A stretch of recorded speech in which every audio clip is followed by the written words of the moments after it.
Hi, this is a demo of the large format template in PrintShop Manager. And first of all, this particular video is meant to show current users the changes we've made to the large format template, even though it will be a fairly good introduction to the large format template for people who do not already use the large format template. The changes we made will provide a substantial increase in the functionality of the large format template while maintaining backwards compatibility. If you've been using the template for a few years, you'll still be able to use it like you did before with just a few minor changes, which you will find pretty easy. First of all, I'm going to walk through a large format job from beginning to end just to show you how easy it is to use it.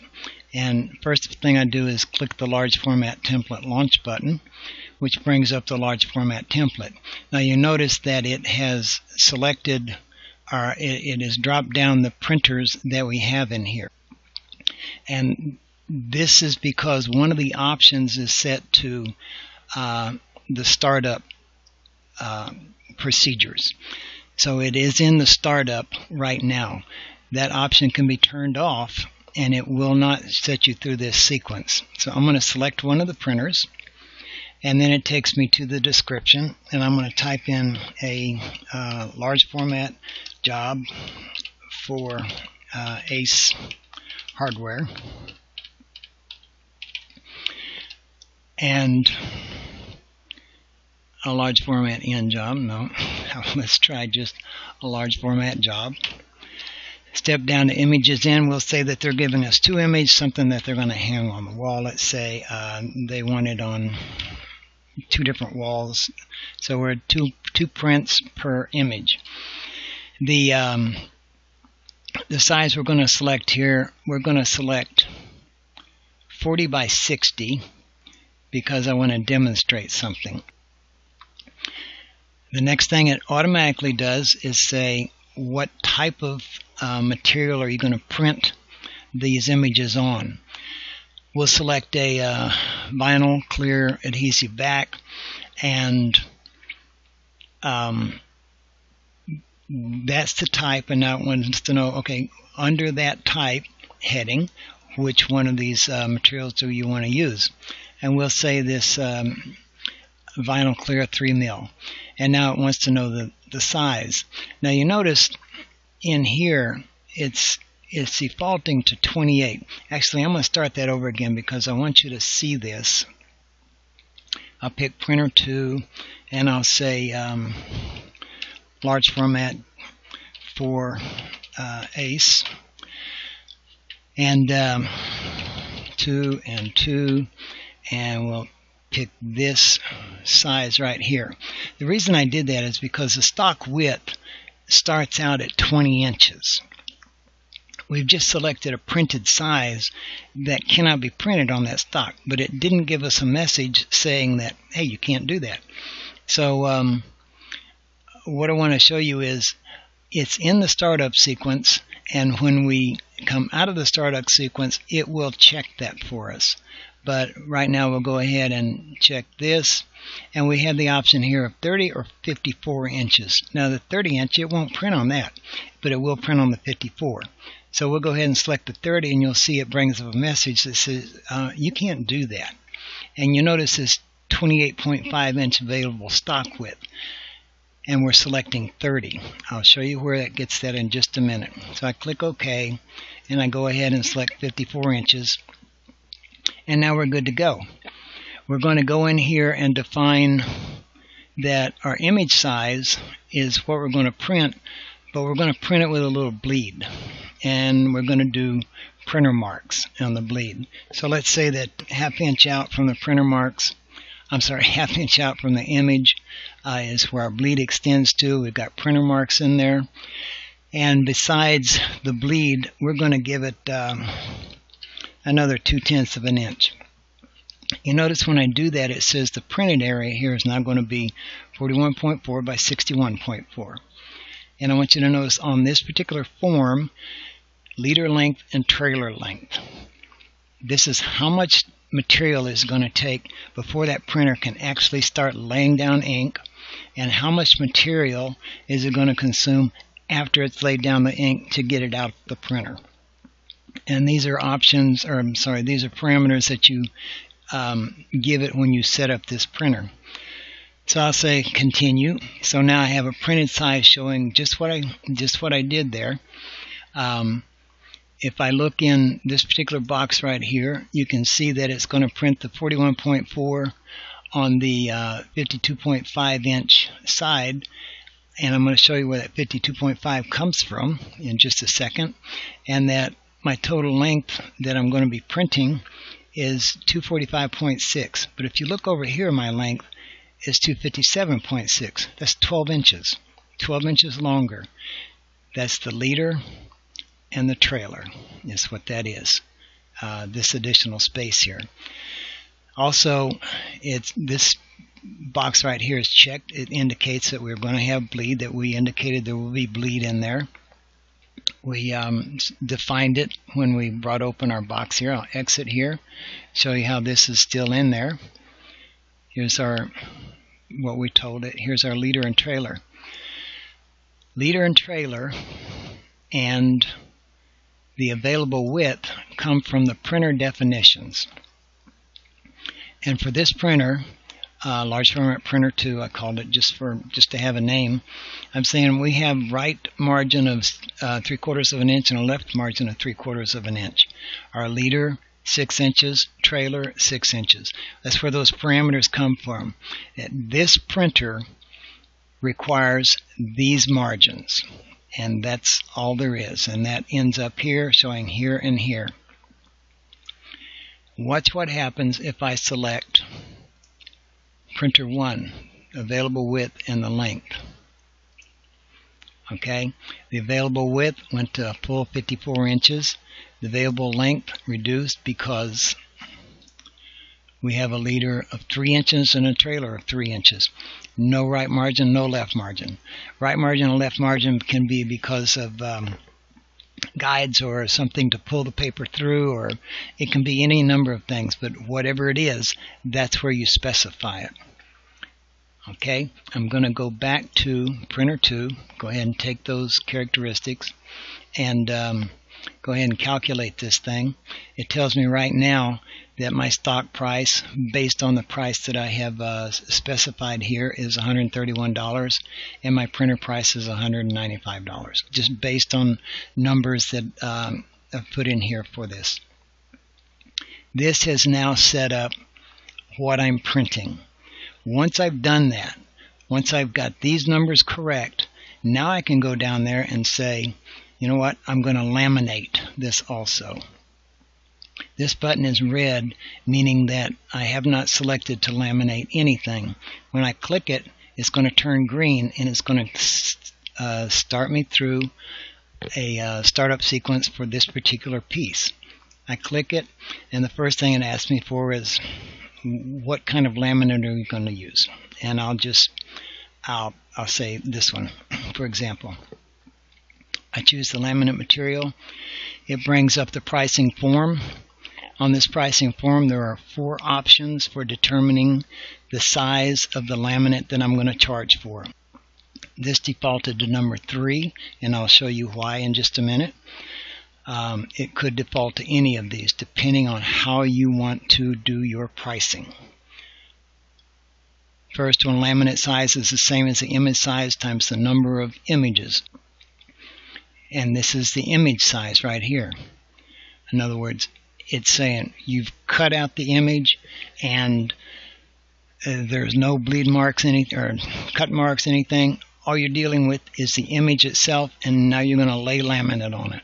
That's what number 1 is. Number 2 is the laminate size is the size entered on the right times the number of images. And this is where you would enter manually the size that you're going to laminate. Number 3, laminate size is the width of the laminate, 54 inches in this case, times the length of the stock the images are printed on. And the length of the stock is 96.6. And you can see that matches 96.6 right here. So This is the default, that we're going to lay down ink on the printed stock. It's going to have a leader, a trailer, and we're going to take that, roll it up, give it over to the laminator, and roll it through there, and the whole thing is going to get laminate on top of it. After we put laminate down, we then cut it out. The other option is manually enter the size in square feet, and you can do that right here. Once again, these are not options that you're going to use all the time. It's defaulting to number 3. You could default to number 2 if you want to, but they're there in case you need them, because you're not stuck with some program that's going to force you into a set of numbers that are not going to work for you 100% of the time. And that's what we're going to try to hit here, is hit you if you've got variables in your process, variables in the jobs, you can hopefully deal with them all right here.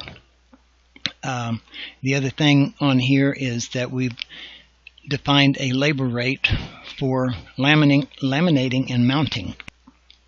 And the labor rate we've defined is $60. That's user definable. And we can say, for this particular job, we figure it's going to take 25 minutes. That calculates it out. $60 an hour is $1 a minute. 25 minutes is $25. We could say that instead of using this, now this has defaulted to this particular option, we could say instead of that, we're going to be applying laminate to 4 prints, and it's $15 per application, and that makes $60 here. This can be a default also. When I save this, it's going to put these numbers right here so they're visible. Continue. We've got a 54-inch width laminate. Our laminate price is $172.23. Now let's deal with mounting. I click mounting, and because I have 2 options in mounting, 2 types of mounting material, it's asking me which one do you want. I actually wanted to take out this first one before I started this demo, but I'm going to leave it in there because I want to just keep on here. But if there was only one, it wouldn't ask me what type do you want. It would go ahead and assume that I want that, and it would go ahead and fill this drop down and present it to me so that I can select what kind of material am I going to mount it to. And I will select something like, let's do PVC foam, 6 mil. Okay, brings up a very similar box to laminating, which has options over here of how are we going to determine the size, and you're not going to be mounting the same size for every print on every job, so this gives you options on how you're going to do it. You can say the mounting size is the same as the image size times the number of images, and the image size is 40 by 60. I want you to notice this 243.67 down here. If I click this, it doesn't change because it is the same. Number 2, mount size is the size entered on the right times the number of images. Well, the size entered on the right is right here. And I'm going to say that we need about 4 inches across the top to put grommets in. Okay? When I hit tab, this recalculates because we've now increased the amount of material that we're going to be mounting to. Or I can manually enter the size in square feet. If I click here and I say, okay, we're going to be using 80 square feet, and once again that changes. I can say it's going to take us 20 minutes to do this. That gives us $20. Or I can say we're going to be mounting 4 of them and we get $18 to do it. And I'll just go ahead and use the labor rate times 20, and this is what we get, $311.40, and that's placed right there. I want to show you that these values were saved when I click continue, because I selected not to use labor rate but to use this general rate that we have in there, applying this particular laminating material, and so everything's saved. These are the main differences. That's how easy it is to price a job. I can actually do that job pretty rapidly if I don't explain anything, just by doing that, entering some text here. I know how many images, I know how many copies, I know what size I want. Let's say it's 24 by 36. I know what kind of material I'm going to print it on. I can select that and that. Go ahead and select the 30-inch stock, and I've got printer 2 selected, so I know that I've got to deal with headers and footers on their laminate material. I'll select this, and I want that, and I'm going to say, okay, everything is correct here. I need to, if I click continue, you notice I needed to put something in here for labor rate, and I'm going to say it's going to take 20 minutes. Okay, I'm done there. Here, mounting board, select something. Labor rate, say it's going to take, well, I'm not going to use labor rate. We'll just say we'll use straight mounting, and I'm done. I've defined my stock, my laminate, my mounting. If I'm going to do some other bindery option, I can select it from my list of bindery options. If I need to deal with the prepress, if I need to do some color matching or some kind of graphics work, I can put it in there. Notes for the work order or the quote, who am I entering the job, and I'm done with this. I can go ahead and save it. Now, at this point, let's go back and take this one. At this point, if I'm not sure about this, and I'd kind of like to play with it, but I've got all this set up, and I don't want to go messing up my numbers, I click this dupe button. And now I have an exact copy of what I just did, complete with bindery options, prepress. If I had selected anything here, if I'd put notes in here, I would have an absolute duplicate of that. And at that point in time, I can say, let's play with this. What if we change the printer? And I'm doing this on purpose because I want to show you what this is going to do. Let's say, what if I don't put any additional space in here and I save this? This is what I was looking for right here. I have changed the parameters on how that image is going to be laid on that stock. Those parameters were used when I generated how am I going to price my laminating. My laminating parameters are now no longer correct because my printed size is different. These sizes are different. The length is different. The total square foot of the stock is different. So this message comes up to remind you, okay, you changed something. You need to, and what it says, you need to go into laminating and mounting and make sure that your numbers are still correct. And I click OK, and it walks me through making sure that I've got the stock I want correct now. And once I click, once I've done that, you notice my total square feet is now reflecting this job. When I go into laminate, my printed size is now 41 by 61. I click this button to turn it back on. I shouldn't have done that. I should have just opened it up. I'll do that with mounting. But it has pulled in the new numbers, and it's kept my selections. I'm using this, how much do I want per each to apply. If I'd changed one of these, it would have saved those, and everything else would have been recalculated. I'll continue. Now what I'm going to do here is, instead of clicking this, I should have clicked that blue button there, but I didn't. I clicked this one, which turned it off, and I turned it back on, but it kept the values in it anyhow. This goes directly into that tool. Now,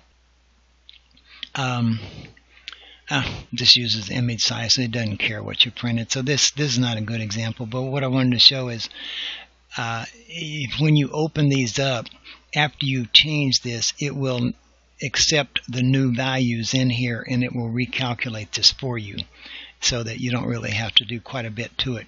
You just have to open it up and make sure everything's correct. So That's kind of a quick run through of the large format template. Now what I want to do is go through maintenance options so that people who have been using this program can see what's changed. I'm going to go ahead and close this one. I don't need that. I'll be using this one from time to time. And I'm going to shove it off your screen and onto my screen. And what I'm going to pull up is the template options off of here. Let me show you what I clicked. I clicked this button right here, template. And this is the template options. All my templates have options. Okay, and what I'm going to do is go through these very quickly. Charge for default large format stock. Sometimes I stutter. And what that means is here's our default large format stock. And this is the default. When we bring up the program, this is what it defaults to. So that when we bring it up, we can just accept that type, the stock type, and the stock name, just click, and we're done because of the defaults. We can select to not charge for that. If we've got something going that we print on this particular kind of stock, and it's our, it's our forte in the market there in the city you're in, you can say this is just built in. And when you print these jobs, that stock is free. Everything else you charge for. If I take the check mark out of there, I will not charge for it on the template. It'll come up 0 if we use that. This one, round up large format image size. I'm going to select that. Let me pull this back off the screen. I'm going to select that and save it by closing this. You notice my image size is 70.61. I'm going to recalculate it, and it goes to 72. It rounded it up. That's what that means.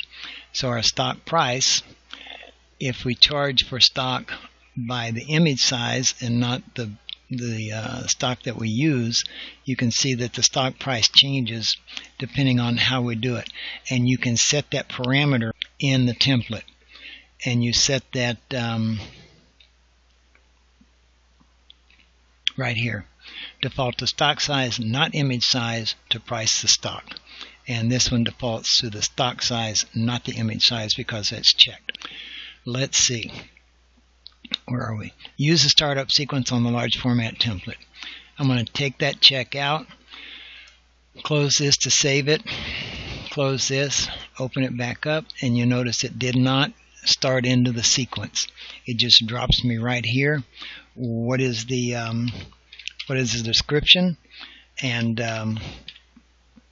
I manually go through it, just similar to using the startup sequence, and you notice here it is, fine art, Roland, 8mm glossy. I should have checked that don't charge for it so you could see what it did there. Enter the size. I'll pick that. And the reason I did that was because the default size is 20 inches. And the printed size is 24 by 36. If we were in the startup sequence, we would not see this until after we had come out of the startup sequence.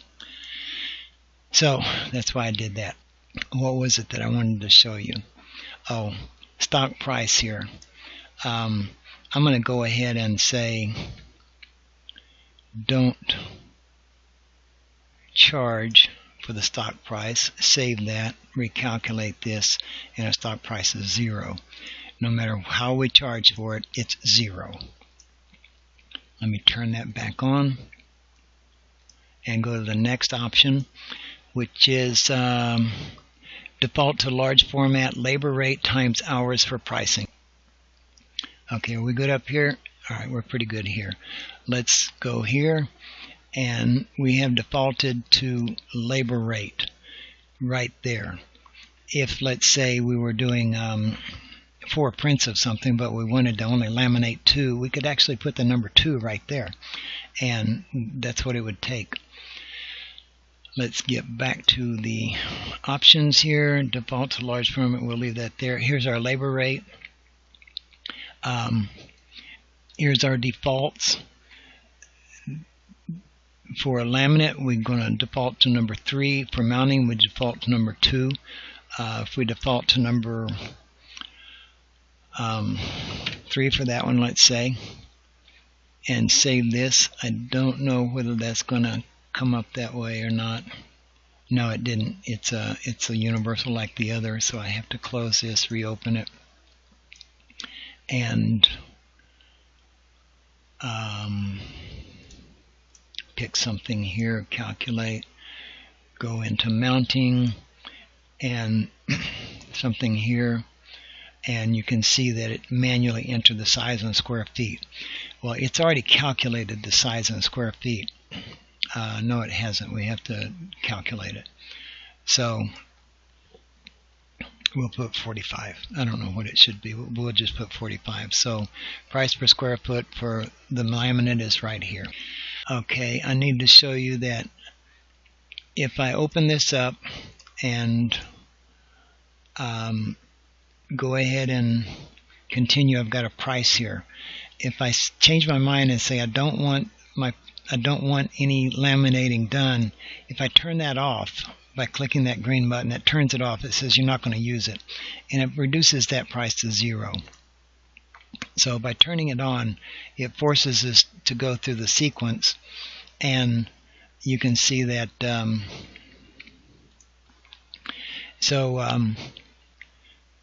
where was I? This turns it on and off, and this is now reflected in the total price if it's turned on. If it's turned off, there is nothing reflected in the total price. The same is true with mounting. Okay, so I dealt with the leader and trailer. In the printer setup for the new people, this button right here that says off, if you'll watch up here when I click off, boink, okay, and now a button says on, and this orange button came on, and that one, and that one, and that one, and that one. What that means is I have access to the pricing tables. And what I was doing before was showing me the printer price and the margins and the leader trailer. Here is actually the rate that we're going to charge for jobs. We can adjust that rate. Everything is showing up outside of this window that I'm working in.